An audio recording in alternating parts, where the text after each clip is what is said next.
पुष्पराज, मैं झुकेगा नहीं सब। पुष्पा नाम सुन के फ्लावर समझे क्या?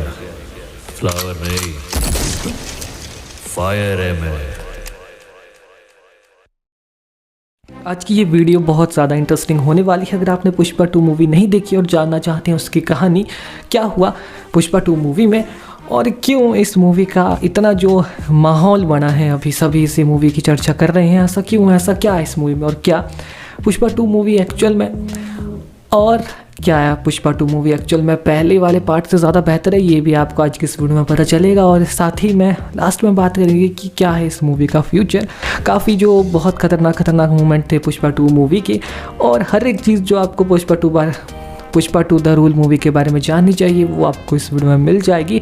तो शुरुआत से लेकर एंड तक इस वीडियो का अवश्य देखना, क्योंकि अगर आपने मूवी देख भी ली और आपको कुछ चीज़ें समझ नहीं आई, फॉर एग्ज़ाम्पल वो फर्स्ट का ओपनिंग सीन ही जो जापान में था और उसके एंड तक मूवी का एंड हो गया और हमें उस जापानीज सीन के आगे क्या हुआ, जब पुष्पा पानी में गिरा उसके बाद क्या हुआ, ये समझ नहीं आया।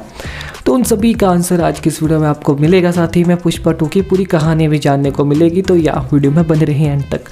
तो दोस्तों बिना किसी देरी के शुरुआत करते हैं वीडियो।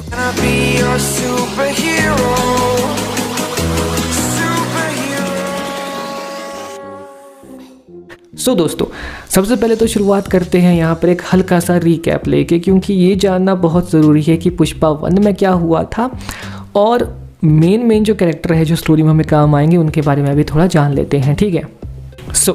चाहे वो पुष्पा 1 मूवी हो या पुष्पा 2, इसमें जो मेन कैरेक्टर हैं वो 2 ही है। एक तो पहला तो पुष्पराज यानी कि पुष्पा और दूसरा लालचंदन। तो यहाँ पर जो पुष्पराज है, जो पुष्पराज है वो बेसिकली जैसा कि हम सभी को पता है कि मेन लीड का यहाँ पर किरदार है इन दोनों पार्ट्स का। और साथ ही में इसके अंदर एक एटीट्यूड है कि किसी के सामने झुकना नहीं है, मतलब ना ही किसी का बुरा करना है, और अगर तुम्हारे साथ कोई बुरा करता है तो उसे छोड़ना भी नहीं है और बेकार में किसी के सामने अपनी इज्जत कम नहीं होने देनी है, ठीक है। इन शॉर्ट बात ये ही है। और दूसरी बात ये है कि यहाँ पर जो पुष्पराज है वो बहुत ज़्यादा बहादुर होने के साथ में बहुत अक्लमंद भी है। और यहाँ पर पुष्पा के बारे में एक और जो यहाँ पर इम्पोर्टेंट बात बताई गई है वो ये है कि देखो उसकी जो पिता थे उन्होंने 2 शादियाँ की थी और जो पुष्पा की मदर है उसके साथ उन्होंने शादी नहीं की थी। और इसी वजह से जो यहाँ पर पुष्पा है उसका जो फादर है, उसकी जो पहली वाइफ है, उससे जो 2 बच्चे थे उनके 2 बेटे यानी कि पुष्पा के 2 सौतेले भाई जो उससे बड़े हैं काइंड ऑफ, वो उसे अपना भाई नहीं मानते थे। और धीरे धीरे करके जैसे कि पुष्पा का जो फादर है वो चल बसे और उनकी मदर भी नहीं रही, बट मतलब और पुष्पा के फादर की जो पहली बीवी थी वो भी नहीं रही। तो यहाँ पर जो पुष्पा का बड़ा भाई है उसने उससे जायदाद से बेदखल कर दिया, घर से निकाल दिया। और साथ ही में जो पुष्पा था उससे उसका सरनेम भी छीन लिया, यानी कि जो पुष्पा का सौतेला बड़ा भाई था वो नहीं चाहता था कि उसके फादर का नाम पुष्पा यूज़ करे और पुष्पा की फैमिली यूज़ करें और उसकी माँ यूज़ करे। तो इसी वजह से जो एक प्रकार से यहाँ पर पुष्पा था उसका यहाँ पर फैमिली मैटर भी बहुत कॉम्प्लेक्स था। वहीं पर धीरे धीरे करके आगे पैसों की तंगी की वजह से जब यहाँ पुष्पा जो है बड़ा हुआ उसने यहाँ मजदूरी का काम करना स्टार्ट कर दिया। बट एक जो चीज़ उसके साथ पहले से चली आ रही थी वो था उसका एटीट्यूड। वो ज़रा सा भी चेंज नहीं हुआ, वो अभी भी अपने झुकेगा नहीं साला वाले एटीट्यूड में ही रहता है और इसी में जीता है, जो एक बहुत अच्छी बात है। बात कुछ ऐसी है कि पुष्पा के इसी एटीट्यूड की वजह से उसे अक्सर उसकी नौकरी से निकाल दिया जाता है, क्योंकि एटीट्यूड तो उसका बहुत सही है बट उसके मालिकों को पसंद नहीं आता है। बट आगे चलकर जो हमारा दूसरा मेन चीज़ है इस मूवी की यानी कि लालचंदन, उसके बारे में हमें बताया जाता है कि देखो ये आंध्र प्रदेश के शेरशाहचिलम जंगल में उगता है, परंतु शेरशाहचिलम जंगल में उगता है और इसकी जो लकड़ियाँ हैं इसकी कीमत बहुत ज़्यादा है। तो बात कुछ ऐसी है कि इसका यहाँ पर उत्पाद तो काफ़ी ज़्यादा होता है, परंतु यहाँ पर इसका उत्पाद यहाँ पर बहुत ज़्यादा होता है। और जो लालचंदन है इंडिया के बाहर विदेशी देशों में इसकी जो डिमांड है, for example China and Japan जैसी कंट्री, इसमें बहुत ज़्यादा जो लालचंदन है उसकी डिमांड है, ठीक है। पर यहाँ दिक्कत की बात तो ये है कि जो ये लालचंदन है उसको काटना यहाँ इंडिया में इलीगल है, यानी कि बैन है इसके ऊपर, जिस वजह से काफ़ी सारे लोग लालचंदन को काटते हैं एक इलीगल तरीके से, एक इलीगल वे में इसकी स्मगलिंग करते हैं। तो बात कुछ ऐसी है कि ये काम तो बिल्कुल इलीगल है, परंतु इस काम को जो करने के लिए जो काफ़ी इन्होंने लोग जो इकट्ठा होते हैं, जो इलीगल काम में मदद करते हैं, उन सभी ने एक सिस्टमेटिक यहाँ पर पूरा स्ट्रक्चर बना रखा है, एक पूरी गैंग इन्होंने बना रखी है, एक पूरा समुदाय बना रखा है, एक समूह बना रखा है, जिसका नाम इन्होंने दिया है सिंडिकेट। और इस सिंडिकेट में होता ये है कि इसमें काफ़ी सारे मेंबर्स होते हैं और वो अपने अपने एरिया से जो लाल चंदन है उसको कटवा कर आगे भेजते हैं अपने मेन हेड के पास। और इस सिंडिकेट का जो मेन हेड है, जो सभी चीज़ों को सुचारू रूप से चलाता है, वो होता है मंगल सीनू। ठीक है, अब जो मंगल सीनू है वो इन सभी को 1 टन लाल चंदन के बदले में यहाँ पर 50 लाख रुपए देता है, यानी कि 1 किलो लाल चंदन का हो गया 5,000 रुपये। तो इस तरीके से सिस्टमेटिक वे में सब कुछ इनका चलता आ रहा है सिस्टम। तो अब जो यहाँ पर मंगल सीनू है उसके पास सारा माल तो आ गया, ठीक है, सब कुछ यहाँ पर उसके पास एकत्रित हो गया, उसने सबको पैसे बांट दिए। अब वो उस लाल चंदन का क्या करता है, वो उसे आगे बेचता है। चेन्नई में एक उसको मुर्गन करके बंदा होता है, उसको दे देता है। अब जो वो मुर्गन होता है वो मंगल सीनू को इस 1 टन लाल चंदन का देता है 1.5 करोड़, और यहाँ पर उसका प्रॉफिट बन जाता है और वो इसी प्रकार से उसे आगे सप्लाई कर देता है। तो यहाँ पर बात कुछ ऐसी है कि जो यहाँ मंगल सीनू है, तो जैसा हम सभी को पता लग गया कि ये बहुत पावरफुल कैरेक्टर है, परंतु इसी की तरह एक पावरफुल कैरेक्टर इस सिंडिकेट में और एग्जिस्ट करता है, वो होता है कोडा रेड्डी। आगे चलकर अब यहाँ पर जो पुष्पराज है वो इसी कोडा रेड्डी के लिए काम करता है और लाल चंदन की कटाई करता है। इस काम में धीरे धीरे करके, जैसा पुष्पा को लगता भी है कि रिस्क बहुत ज़्यादा होता है, क्योंकि जब भी यहाँ पर जो मज़दूर हैं वो लाल चंदन को काटने जाते हैं वो अक्सर पकड़े जाते हैं, क्योंकि वहाँ पुलिस की रेड पड़ जाती है। तो इससे पुष्पा को लगता है कि यहाँ रिस्क बहुत ज़्यादा है। परंतु एक बार जब ऐसे ही यहाँ पर जो पुष्पा है वो काट रहा था यहाँ पर लाल चंदन और पुलिस की रेड आ जाती है, तो वो अपने सभी साथियों को एकत्रित करता है और एक बहुत बड़ी स्कीम लगाकर पुलिस वालों को वहाँ से भगा देता है और पुलिस वालों को खा लिया जाना पड़ता है, जिससे कोडा रेड्डी बहुत ज़्यादा इंप्रेस होता है और यहाँ पुष्पराज को अपना एक पार्टनर बना देता है। तो अब धीरे धीरे करके पुष्पा इस सिस्टम को समझने लग गया था और वो नए नए तरीक़ों से पुलिस से बचाकर यहाँ पर जो लाल चंदन है उसको आगे सप्लाई कर रहा था। परंतु धीरे धीरे करके जो पुष्पा है उसको ये समझ आ जाता है कि इस सिंडिकेट का जो मेन हेड है यानी कि मंगल सीनू, वो यहाँ पर सभी को 50 लाख तो बांटता है, परंतु आगे जाकर वो इसी 1 टन के बदले यहाँ सबको 50 लाख तो देता है, परंतु आगे वो इसी 1 टन को 1.5 करोड़ में बेचता है और यहाँ पर वो धोखा कर रहा है हम सबसे।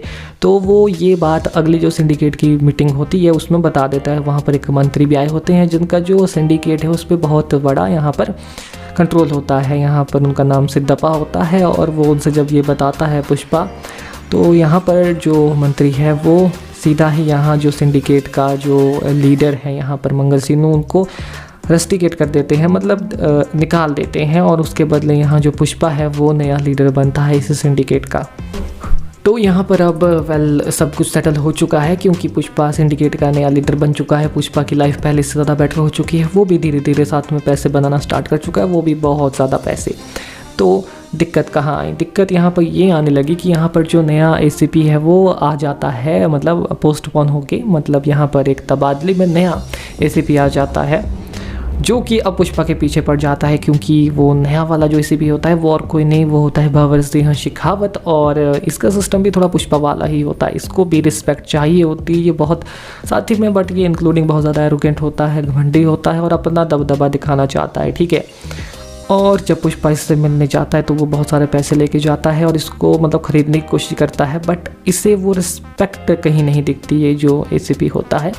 आगे हम जानते हैं कि जो भंवर सिंह शेखावत है फिर वो पुष्पा की बहुत ज़्यादा बेइज्जती करता है, उसके नाम से लेकर के, ब्रांड से लेकर के एंड एक्सेट्रा। तब जो पुष्पा है वो कुछ नहीं बोलता है, जैसा हमने पुष्पा 1 के क्लाइमैक्स में देखा भी था। परंतु धीरे धीरे करके जैसे जो भंवर सिंह शेखावत है उसको लगने लगता है कि ये पुष्पा मतलब अब मेरा बहुत ज़्यादा पालतू वफादार हो गया है, तो तभी एक दिन जो पुष्पा है वो उसकी बहुत ज़्यादा बेइज्जती करता है और उसके कपड़े उतार के उसे नंगा कर देता है और बोलता है कि ये देख, बिना वर्दी के तेरी कुछ औकात नहीं है। और तब से लेकर अब तक यानी कि पुष्पा 2 तक जो भंवर सिंह शेखावत है वो पुष्पा का एक बहुत बड़ा एनिमी बन जाता है। तो यहाँ पर जो पार्ट 1 की स्टोरी है वो ख़त्म हो जाती है और एक जो हल्का सा रिकैप था हमारा वो भी ख़त्म हो जाता है। सो अब हम कुछ विषय के लिए क्लियर हो चुके हैं कि कौन कौन से एनिमी जो पुष्पा है उसने बनाए हैं और कौन कौन से एनिमी उसे पार्ट 2 में यहाँ फेस करने पड़ेंगे। तो सीधा ही अब शुरुआत करते हैं पार्ट 2 की स्टोरी की, और पार्ट 2 में क्या हुआ उससे शुरुआत करते हैं। तो ओपनिंग सीन की ही बात करते हैं। यहाँ पर हमें दिखता है जापान का योकोहामा पोर्ट, जहाँ पर जो कुछ कंटेनर है वो आ रहे होते हैं जिनमें लाल चंदन होता है, और साथ में कुछ जापानीज़ भी आ रहे होते हैं, जापानीज़ गैंग वाले, जापानीज़ गैंगस्टर कुछ।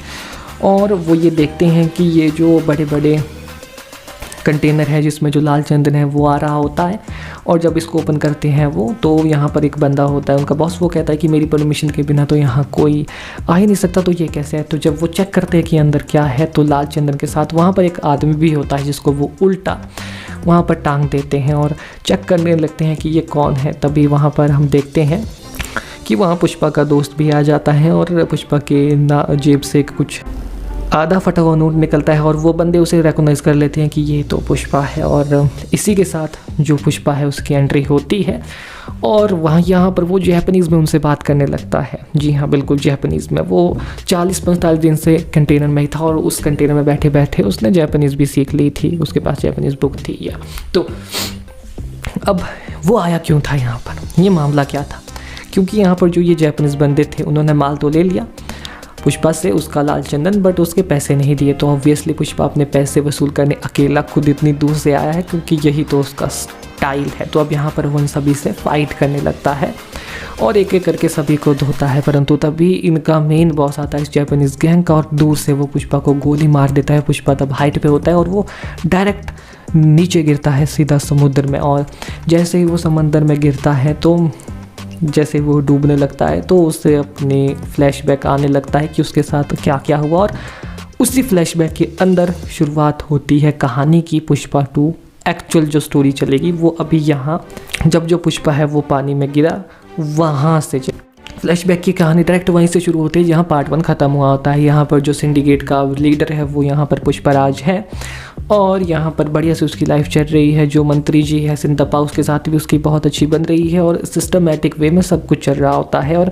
जो लाल चंदन है उसकी डीलिंग भी बहुत बढ़िया तरीके से हो रही है। बट एक बंदा जो इन सब चीज़ों से खुश नहीं था, वो था यहाँ पर भंवर सिंह शेखावत, और वो यहाँ पर भेस बदल कर जो लाल चंदन काटने जाते हैं सारे मजदूर उनमें शामिल हो जाता है, और इसी तरीके से उन्हीं के साथ चलते चलते वो डायरेक्ट पहुंच जाता है उस अड्डे पे उनके, जहां पर वो कटिंग करते हैं लाल चंदन की। और एग्जैक्ट वहीं से वो वॉकी टॉकी से कॉल करता है, अपनी पूरी पुलिस फोर्स को बुलाता है, और जो पुष्पा के सारे मजदूर थे उनको घेर लिया जाता है जो लाल चंदन काट रहे होते हैं। और इस तरीके से हम देखते हैं कि अभी भी जो भंवर सिंह शेखावत है वो इस स्टोरी में मेन रोल प्ले कर रहा है शुरुआत में विलन का, और अभी भी उसका बदला पूरा नहीं हुआ है पुष्पा से, और अभी भी वो पुष्पा के पीछे पड़ा है।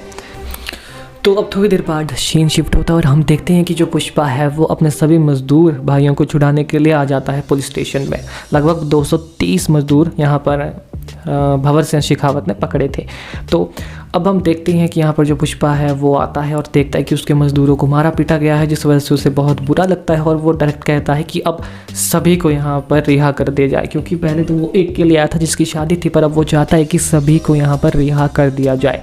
तो इस पर यहाँ पर जो पुलिस वाला है वो मना करता है, क्योंकि वो कहता है जो भंवर सिंह शेखावत है हमारे सर, अभी वो बाहर गए हैं राउंड पे, अगर वो यहाँ आए वो हमें नहीं छोड़ेंगे, हम सभी को सस्पेंड कर देंगे अगर हमने ऐसा किया।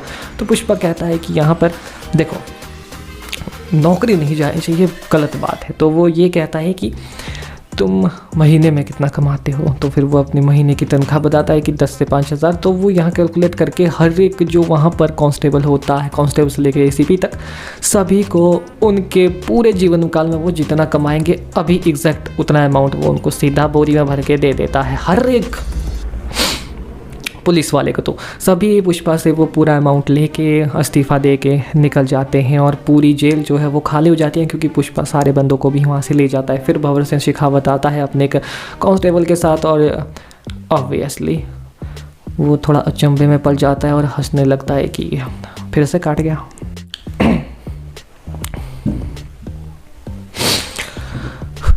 तो यहाँ पर सीन शिफ्ट होता है अब, और हम देखते हैं कि यहाँ पर जो एमएलए है वो यहाँ पर पुष्पा को जो यहाँ पर मंत्री जी है वो पुष्पा को कहते हैं कि यहाँ पर जो चीफ मिनिस्टर है हमें उनके पास जाना है, क्योंकि इलेक्शन का माहौल है और सीएम की सपोर्ट की हमें आवश्यकता है और उनसे मिलना है तो तुम भी मेरे साथ चलो, क्योंकि यहाँ पर जो पुष्पा है वो सिंडिकेट का लीडर है और सिंडिकेट वाले जो हैं वो फंड करते हैं यहाँ पर जो सीएम की पार्टी है उसे। तो यहाँ पर वो पुष्पा को भी साथ चलने के लिए कहता है और पुष्पा की पत्नी को जब ये बात पता चलती है तो वो कहती है कि तुम सीएम के साथ एक फ़ोटो खींच के लाना, क्योंकि वो चाहती है कि भाई उसके की फ़ोटो जब सीएम के साथ वो खींचेगा तो वो सबको दिखाएगी और वो बहुत ज़्यादा खुश होगी, और इसीलिए वो पुष्पा से कहती है कि भाई सीएम के साथ एक फ़ोटो खींच के लाना। तो यहाँ पर पुष्पा जो है वो अपनी बीवी की इच्छा पूरी करने के लिए उसकी हामी भरता है और वो कहता है कि अब तो फ़ोटो लेके ही आएंगे, बिना फ़ोटो के तो आपकी इच्छा पूरी नहीं होगी, तो फ़ोटो खींचेंगे ही खींचेंगे, कोई चक्कर नहीं है। तो वो चल जाता है और जैसा कि हम सभी को पता है जो पुष्पा है अगर उसने कमिटमेंट कर दी तो कर दी फिर। तो अब वो चला जाता है मंत्री के साथ सीएम के पास में और यहाँ पर सीएम के साथ उसकी बातचीत होती है। सीएम भी बहुत अच्छे हैं, पहले तो बात करता है क्योंकि जो पुष्पा है वही तो उसको फंड करता है, उसी के सिंडिकेट वालों से उसकी फंडिंग काफ़ी मेजर वे में आती है। तो यहाँ पर जो मंत्री है वो भी बहुत चापलूसी करता है सीएम की और बातों बातों में जो पुष्पा है वो कहता है कि मुझे आपके साथ फ़ोटो खींचनी है। सीएम को कहता है, सीएम मना कर देता है एकदम, वो नहीं चाहता पुष्पा के साथ फ़ोटो खींचना और इतना ही नहीं वो पुष्पा की बहुत ज़्यादा बेइज्जती भी करता है और यहीं से दिक्कत शुरू हो जाती है। फिर मंत्री यहाँ पर ये कहता है कि अरे ये पुष्पा की इच्छा नहीं है, बस इसकी पत्नी ने इससे कहा था कि भाई फ़ोटो खिंचा लेना तो इसलिए ये खिंचा रहा है। तो इस पे जो सीएम है वो और ज़्यादा ताने मारने लगता है पुष्पा को और कहता है कि अरे ये अपनी बीवी की बात मान के आ गया, इसे तो बहुत कुछ सीखना भी बाकी है। जिस वजह से जो पुष्पा अब उसका ईगो और बहुत ज़्यादा हर्ट हो जाता है क्योंकि वो अपनी पत्नी के बारे में तो कुछ नहीं सुन सकता और झुकता तो वो किसी के सामने नहीं है। तो बाहर आके जब वो बैठता है तो फिर मंत्री आता है और जब वो दोनों बात करते हैं तो यहाँ पर जो पुष्पा है वो उस मंत्री से क्वेश्चन पूछता है कि अगर आप सीएम होते तो आप मेरे साथ फ़ोटो खिंचाते, तो वो कहता है हाँ मैं ज़रूर खिंचाता। तो इस पर पुष्पा कहता है कि अब आप ही बनोगे नए सीएम इस चुनाव के एंड तक। तो यहाँ पर मंत्री कहता है कि सीएम बनना कोई हलवा थोड़ना है यार, बहुत पैसे लगते हैं, इतने कहाँ है मेरे पास। तो वो पुष्पा कहता है कि कितने कर लेंगे, तो वो कहता है हाँ नहीं तो मिनिमम तो 100 करोड़ तो लग जाएंगे। पुष्पा कहता है मैं 500 करोड़ दूंगा, तो पर सीएम तो आप ही बनोगे अब। और वो कहता है कि मुझे उसकी बात बहुत बुरी लगी। आपने मेरे से पूछा था बुरी लगी, नहीं मुझे बहुत बुरी लगी और उसने जो मेरी पत्नी को बीच में घसीटा उसकी वजह से तो अब मुझे और ज़्यादा गुस्सा आ रहा है, इसीलिए अब नए सीएम तो आप ही बनोगे और बना के रहूँगा मैं। और वो एक डेट डिसाइड करता है 24 जुलाई की, जहाँ पर वो सीएम को चेंज करेगा और अपनी पत्नी को वो ये कहता है कि आज मैं फ़ोटो नहीं खींच सका क्योंकि सीएम साहब बिजी थे थोड़े और वो हमारे घर आने वाले हैं 24 तारीख को, फ़ोटो वहीं खींची जाएगी अब, जिससे उसकी पत्नी और ज़्यादा खुश हो जाती है। तो अब हम यहाँ देखते हैं कि यहाँ पर जो मंत्री है वो डायरेक्ट दिल्ली जाते हैं पार्टी प्रेसिडेंट से बात करने की, उनको सीएम बनना है। और तभी पार्टी प्रेसिडेंट जो है उसको आता है पुष्पा का कॉल और कॉल पे होता है उसका भाई, एक्चुअली मतलब जो पार्टी प्रेसिडेंट है उसका भाई होता है। पुष्पा उसके भाई के पास आया होता है और उससे 5 करोड़ देता है और पार्टी प्रेसिडेंट को कहता है कि ये 5 करोड़ मैंने आपके भाई को दिए हैं, ये बस आपको कॉल करने की फ़ीस थी। जिस पे पहले तो यहाँ पर जो पार्टी प्रेसिडेंट है वो यकीन नहीं कर रहा था कि मंत्री को कैसे बनाऊं मैं सीएम, इसमें तो इतना है ही नहीं सीएम बनने वाला कुछ। पर जब वो पुष्पा से बात करता है तो उसे लगता है कि हाँ इसके पीछे कोई सही बंदा खड़ा है तो चांस लिया जा सकता है। तभी मंत्री और तभी प्रेसिडेंट जो है वो पार्टी प्रेसिडेंट, उनके घर में एक सोफ़ा आता है बहुत बड़ा जिसमें 25 करोड़ होते हैं, जिससे वो और इम्प्रेस होते हैं और सोचने का विचार करते हैं कि इन्हें सीएम बना दिया जाए, बट इसके लिए बहुत पैसे लगेंगे। और यहाँ पर अब पुष्पा का जो मेन काम था वो पैसे लाना था क्योंकि डील डन हो चुकी थी। यहाँ पर सीएम मंत्री को बनाया जाने था बट पैसे लगने थे इसमें बहुत सारे, जिसके लिए पुष्पा को भी यहाँ पर बहुत सारे पैसों का इंतज़ाम करना था। सीधी बात, नो बकवास, ठीक है। तो यहाँ पर अब जो पुष्पराज है उसे बहुत सारे पैसों का जुगाड़ करना है, ठीक है। तो इसलिए इसे एक बहुत बड़ी डील चाहिए और बीच में जो बहुत सारे खर्चे होते हैं उनको कम करना पड़ेगा। तो ये कैसे करेगा? तो सबसे पहले जो आपको मुर्गन था याद है ना, तो ये मुर्गन को बीच से साइड कर देता है क्योंकि ये सारा माल इकट्ठा करके मुर्गन को देता है जो आगे फिर इंटरनेशनल बायर्स को देता है और उनसे पैसे लेता है। अब जो पुष्पा था वो मुर्गन को सप्लाई नहीं करता है, उसको साइड से हटा देता है। अब वो डायरेक्ट इंटरनेशनल खुद जाकर सामान बेचता है और इसलिए वो कोई इंटरनेशनल बायर को ढूंढता है और उसे एक मिल जाता है जिससे कि वो मालदीव में जाकर मीटिंग करता है और मीटिंग में ये डिसाइड करता है, डिस्कशन करके टोटल निर्णय पे ये बंदा पहुंचता है और उसे कहता है मैं 2000 टन तुझे दूंगा और वो कहता है कि मैं 5000 करोड़ दूंगा इसके बदले। जिस पर जो इनकी डील है वो डन हो जाती है। हालांकि जो पुष्पा है वो ये कहता है कि मैं 5,000 नहीं लूँगा, मैं 4,900 करोड़ ही लूँगा, बाकी 100 करोड़ का वो उसी का प्लेन वहाँ से उड़ा के ले जाता है। और यहाँ से हमें फिर दिख जाता है कि ये पुष्पा भाई झुकेगा नहीं किसी के सामने। मतलब रिस्पेक्ट की बात आती है तो बात रिस्पेक्ट की ही है। तो अब पुष्पा के सामने यहाँ पर एक बहुत बड़ा ऑर्डर आ चुका था 2000 टन लाल चंदन का, इसलिए वो अपने सभी सिंडिकेट मेंबर से इसकी बात करता है कि बहुत बड़ा ऑर्डर आया है। तो सभी सिंडिकेट के मेंबर काम पे लग जाते हैं और उससे कहते हैं कि हम अब अपने अपने रेस से 150 टन 250 टन दे देंगे जुगाड़ करके। तो सभी अब काम पे लग जाते हैं क्योंकि एक बहुत बड़ा ऑर्डर था इन सभी सिंडिकेट के पूरे इतिहास में।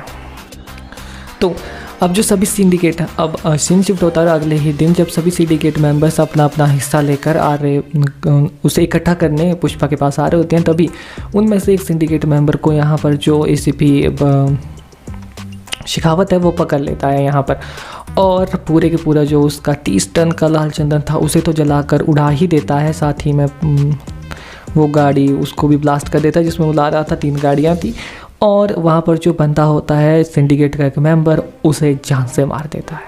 ठीक है, तो उसे ब्रिज पर से धक्का देके उसे वहीं पर मार देता है, जिससे कि यहाँ पर जो भंवर सिंह शेखावत है वो कहता है इससे पुष्पा तक मेरा मैसेज पहुँचेगा और जो सारे सिंडिकेट वाले उनमें मेरा डर बैठेगा। और अगले ही दिन जो सिंडिकेट वाले हैं उनकी मीटिंग होती है जब वो उसकी चिता को अग्नि दे रहे होते हैं जो मरा है। और यहाँ पर जो सिंडिकेट वाले हैं वो एक्चुअल में भंवर सिंह शेखावत से बहुत ज़्यादा डरने लगे हैं, उसमें उनका खौफ आ गया, उन सभी में उसका खौफ आ गया, क्योंकि अब वो पुष्पा पे उंगली उठाने लगे कि अगले हम भी हो सकते हैं यहाँ पर।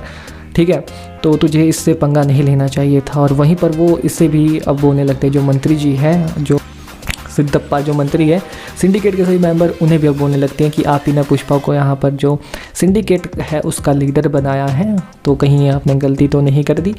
तो अब यहाँ पर जो मंत्री है वो जाता है भंवर सिंह शेखावत के पास और उसे समझाता है कि देख, मैं CM बनने जा रहा हूँ और मुझे तेरा और पुष्पा दोनों का सहयोग चाहिए, और तुम दोनों में से किसी एक का सहयोग भी मेरे पास नहीं होगा तो मैं नहीं बन पाऊँगा CM। तो ठीक है, मुझे तुम दोनों का सपोर्ट चाहिए। तो यार माफ़ करना, अब ये बात ही थी, अकेले में तो हुआ था सब कुछ। तो यहाँ पर भंवर सिंह शेखावत बोलता है कि ठीक है। भंवर सिंह शेखावत है वो सोचता है कि हाँ, पुष्पा जो किसी के सामने नहीं झुकता, अगर वो सॉरी बोलेगा तो मेरा बदला पूरा। पर क्या वो बोलेगा? मंत्री कहता है मेरे बोलने पर वो बोल देगा। तो डील डन हो जाती है इनकी, और यहाँ पर रात को ये एक पार्टी तय करते हैं। और यहाँ पर भंवर सिंह शेखावत कहता है अब होगी पार्टी। तो रात को जब इनकी पार्टी हो रही होती है उसमें भंवर सिंह शेखावत आता है, सिंडिकेट के सारे मेंबर्स आते हैं, यहाँ पर मंत्री है वो भी आता है, और साथ ही में पुष्पा को भी बुलाया जाता है सॉरी बोलने के लिए। और पुष्पा आकर भंवर सिंह शेखावत को सॉरी बोल देता है। भंवर सिंह शेखावत को बहुत अच्छा लगता है और वो कहता है कि अब तुम्हारे किसी काम में मैं टांग नहीं अड़ाने वाला, बस मुझे मेरा हिस्सा दे देना, मैं खुश हूँ अब। तो यहाँ पर पुष्पा जा रहा होता है सॉरी बोल के, बट उसे बहुत गिल्ट महसूस होता है कि पुष्पा जो किसी के सामने नहीं झुकता उसने सॉरी कैसे बोल दिया। तो वो यू टर्न मारता है, अपनी गाड़ी को वापस लाता है। भंवर सिंह शेखावत पार्टी छोड़ के जाने वाला होता है अपनी गाड़ी से, परंतु तभी पुष्पा की गाड़ी आती है, उस भंवर सिंह शेखावत की गाड़ी में लगती है और भंवर सिंह शेखावत की गाड़ी स्विमिंग पूल में जाकर गिर जाती है और वो स्विमिंग पूल में फंस जाता है। और उसी स्विमिंग पूल में जो पुष्पा है वो मूत्र देता है, जी हाँ, मूत्र विसर्जन कर देता है, उसी स्विमिंग पूल में मूत्र विसर्जित कर देता है। और यहाँ पर फिर से आके वो बोलता है कि मैं सॉरी नहीं हूँ, मैं तुझे सॉरी क्यों बोलूँ, और अपना एटीट्यूड दिखा देता है, वही नहीं झुकेगा वाला। और भंवर सिंह शेखावत पूल से बाहर आता है और उसे बहुत ज़्यादा शर्म महसूस होती है कि ये उसके साथ क्या हो गया। और अब इन दोनों के बीच बहुत बड़ी राइवलरी फिर से पैदा हो चुकी है। और यहाँ पर पुष्पा भंवर सिंह शेखावत को आमने सामने एक चैलेंज देता है कि मैं 2000 टन लाल चंदन को सोमवार की सुबह 4 बजे तक 4 से 5 बजे तक चेन्नई के बॉर्डर से क्रॉस करवाऊंगा, दम है, हिम्मत है तो रोक के दिखा। तो यहाँ पर इन दोनों का चैलेंज लग जाता है। जो भंवर सिंह शेखावत है वो जगह जगह पर पूरे तरीके से यहाँ पर चारों ओर नाकाबंदी लगा देता है, कहीं से भी टेम्पो, कहीं से भी कोई गुजरने वाली चीज़, उन सभी को चेक किया जाता है कि इसमें दाल चंदन तो नहीं है ना। वो दिन आ चुका था जब जो शर्त का दिन था, जहाँ पर पुष्पा को वो 2000 टन का माल निकालना था वहाँ से। तो यहाँ पर जो शेखावत है वो चीज़ नोटिस करता है कि जो ब्रिज वगैरह है, सड़क वगैरह, उस पर तो नाकाबंदी है, परंतु जो नदी है उसका पानी का लेवल थोड़ा कम हो गया है और वहाँ पर नाकाबंदी भी नहीं है। उसे लगता है कि वो इस नदी के थ्रू ही सभी अपने टेम्पो के थ्रू माल को ले जाएगा। और जब वो उस चीज़ को फॉलो करता है, नदी में देखता है, तो उसे एक्चुअल में लगता है थोड़ा ट्रैक करने के बाद कि हाँ यहाँ से टेम्पो गुजरे और उसे मिल भी जाते हैं। और इसी तरीके से वो उन सभी लाल चंदन से भरे हुए टेम्पो को पकड़ लेता है जो पुष्पा के थे, और इसको वो अपनी जीत समझता है। परंतु थोड़े ही देर बाद उसे ये पता चलता है कि वो जो लाल चंदन से भरे हुए टेम्पो उसने पकड़े हैं वो तो लाल चंदन नहीं है, वो कोई और ही लकड़ी है। और आगे चलकर हम ये देखते हैं कि पुष्पा ने सारा माल सेफली निकाल दिया था उसके इलाके से, जिस पे वो शर्त को जीत जाता है। और जितनी भी उसने 2000 टन की बड़ी लकड़ी पकड़ी थी वो लाल चंदन नहीं थी। तो अपनी हार की वजह से यहाँ पर जो एसीपी शेखावत है वो इतना ज़्यादा डिस्टर्ब हो जाता है, मतलब बहुत गुस्से में आ जाता है कि वो सभी लकड़ियों को जलाता है, परंतु उसके साथ खुद को भी जला देता है। परंतु ऐसा दिखाया नहीं गया है, दिखाया गया है कि उसने सुसाइड की, बट उसको मरते हुए नहीं दिखाया गया, जिससे ये चीज़ क्लियर थोड़ी डाउट में रहती है कि यहाँ पर क्या पता वह भी अलाइव हो और नेक्स्ट पार्ट 3 में हमें देखने को मिले। परंतु फिर तभी सीन शिफ्ट होता है और हम देखते हैं कि अब यहाँ पर जो मंत्री था वो सीएम बन चुका है, नया सीएम। और सीएम बनते ही शपथ लेने के बाद वो सीधा पुष्पा के घर आता है फ़ोटो निकालने, और उसकी पत्नी को थैंक यू कहता है कि आपने इससे फरमाइश की फ़ोटो खींचने की और आज उसी वजह से मैं यहाँ पर हूँ, तो उसके लिए थैंक्स। और पुष्पा को कहता है कि फ़ोटो निकाल ले भाई तू पहले, क्योंकि फ़ोटो की वजह से यहाँ पर सीएम चेंज हो रहे हैं तो मुझे डर लग रहा है, तो फ़ोटो निकाल दे पहले।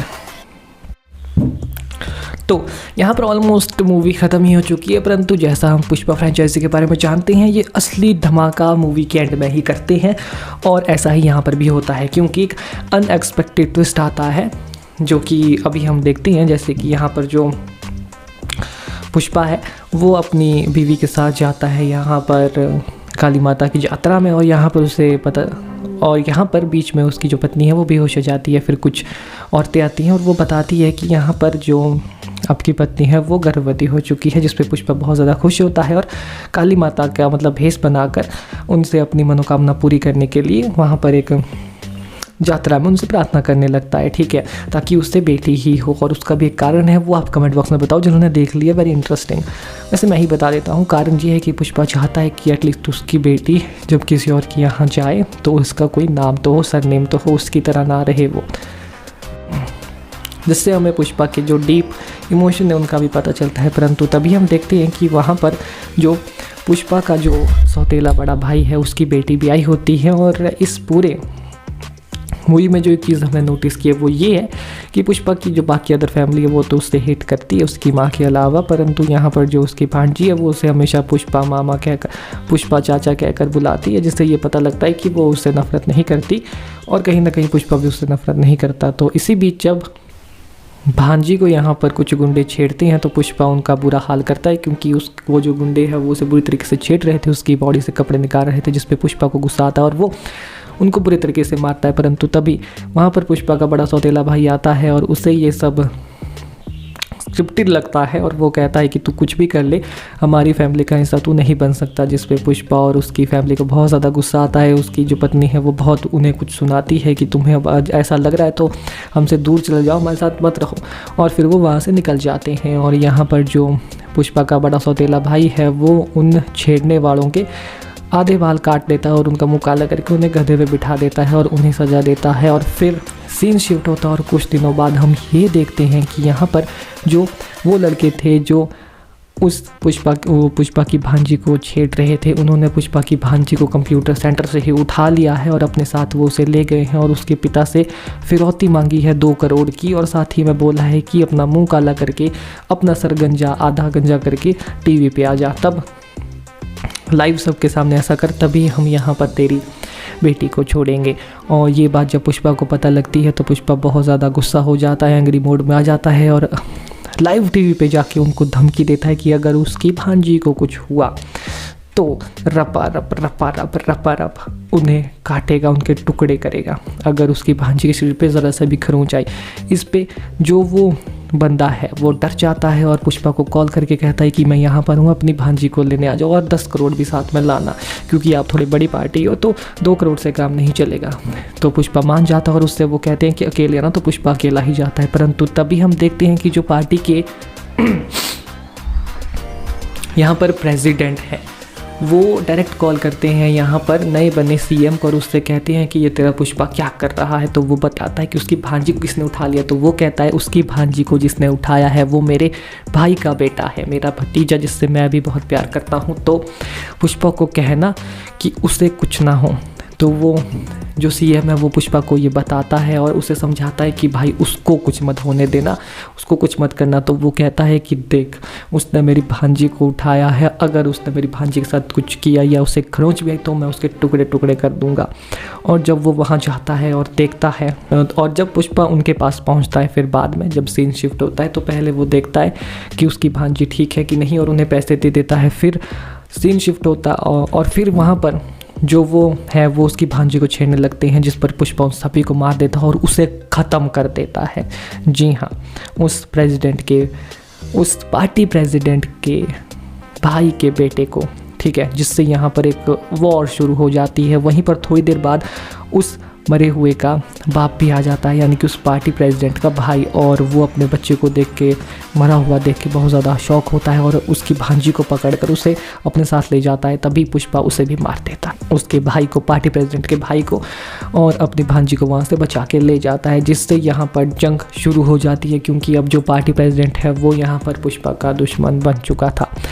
परंतु इन सभी चीज़ों को साइड करके जो पुष्पा था, फाइनली उसकी फैमिली रीयूनाइट हो चुकी थी पूरे तरीके से, क्योंकि उसका जो बड़ा सौतेला भाई है, ये सब चीज़ें देख के वो भावुक हो गया और उसने पुष्पा को अपना लिया। वो माफ़ी मांगने लगा पुष्पा से कि इतने टाइम तक उसने उससे अपने से दूर रखा, उसने उसे अपने उसका बाप का नाम भी नहीं लेने दिया और एक अनाथ की तरह जीने दिया। उसकी माँ से वो माफ़ी मांगता है, उसकी पत्नी से भी, और उसकी जो भतीजी है पुष्पा की भांजी, और यानी कि कावेरी, यानी कि उसकी बेटी, वो उस, और साथ ही में पुष्पा को बोलता है कि तेरी भांजी यानी कि उसकी बेटी कावेरी की शादी है, जिसे तूने बचाया था, ठीक है, तो उसकी शादी में तुझे आना पड़ेगा, क्योंकि बिना तेरे वो शादी नहीं करेगी और मेरी पिटी दिखवाई से तू आए और हमारा परिवार एक साथ हो जाए। और इसी प्रकार ये तीनों भाई एक साथ हो जाते हैं और बढ़िया से हैप्पी एंडिंग होने ही वाली होती है। कि तभी कावेरी की शादी में हम देखते हैं कि किसी ने फूलों के गुलदस्ते के साथ एक बॉम्ब भेज दिया होता है, फूलों के गुलदस्ते में एक बॉम्ब भेज दिया होता है। वो बॉम्ब भी स्कल के निशान का होता है और एक दूर खड़ा बंदा एक डेटोनेटर दबाता है और वो बॉम्ब फट जाता है। और वैसा ही एक बॉम्ब वो मंत्री के यहाँ भी भेज देता है। मंत्री मतलब वो प्रेसिडेंट जो था,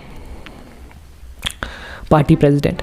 अब ये बंदा कौन हो सकता है जिसकी दुश्मनी पार्टी प्रेसिडेंट से भी हो और पुष्पा से भी हो, ये बहुत सोचने का विषय है। क्योंकि अभी तक पूरी जो पुष्पा पार्ट 1 और पार्ट 2 है उसमें कोई ऐसा विलन नहीं था जो इतना खतरनाक साबित हो सके मूवी की एंड तक। बाकी आपका क्या ओपिनियन है, कौन हो सकता है विलन, आप कमेंट बॉक्स में बताएं। और इसी के साथ मूवी की कहानी यहीं पर ख़त्म। बाकी तो अभी नेक्स्ट पार्ट में पता लगेगा क्या हुआ। तो ये थी कहानी और ये थी पूरी स्टोरी इसकी, और उसका सीन भी यही था जो मैंने आपको एंड में बताया। और अपकमिंग मूवी तो अभी पुष्पा 3 लेट ही आएगी, तो उसके लिए तो वेट ही करना पड़ेगा। तो यस, मिलते हैं नेक्स्ट वीडियो में, तब तक good bye, take care, bye.